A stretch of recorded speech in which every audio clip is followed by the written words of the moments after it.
Parry's diaries are now kept by his family in Shoolbreed Priory in Sussex. They tell the story of how the music was composed. This is where we keep the diaries, and that is Hubert Parry's desk. And we've got a few of the diaries out.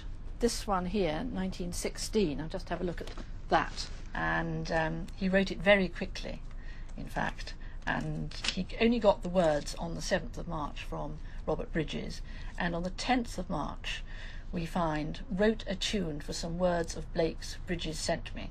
So he writes that on that day. And then the 11th of March he writes, made tidy copy of the tune to Blake's stanzas.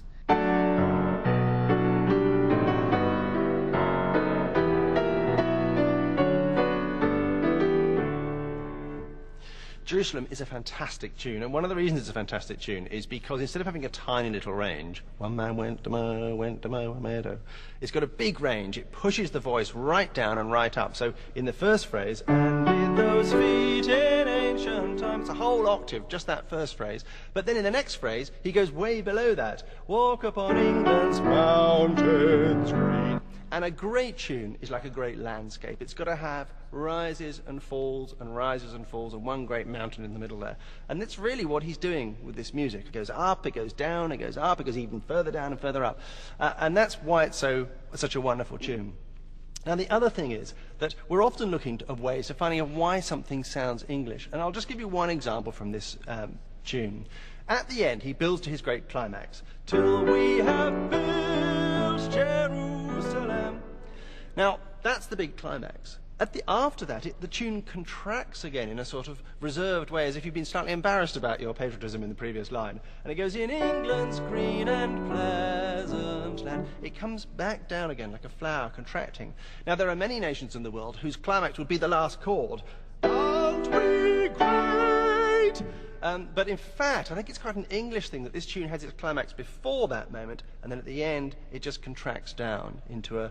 I mean, I know it ends loud, but in fact, in terms of the shape of the tune, it comes back down again, like a full stop. The response in 1916 was overwhelming. Within weeks, Parry's score had been distributed throughout the country. Social groups, choral societies, and schools were all encouraged to sing Jerusalem. Within months, it had become a rallying cry to arms.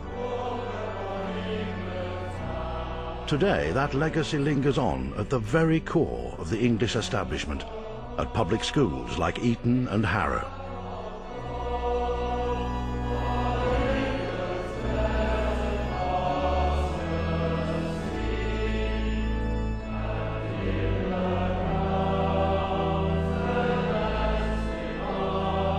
Harrow was hugely affected by the First World War.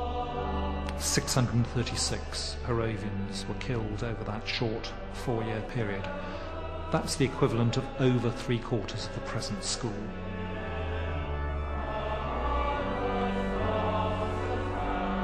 It's touching to read the citations that go alongside their death announcements. The majority were under the age of 30.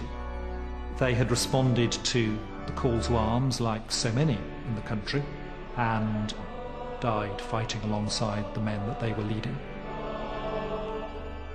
And I suppose the vision of Jerusalem, going out and building a better land, being prepared to give of oneself in that task, is one that strikes chords in the ethos of the public school system.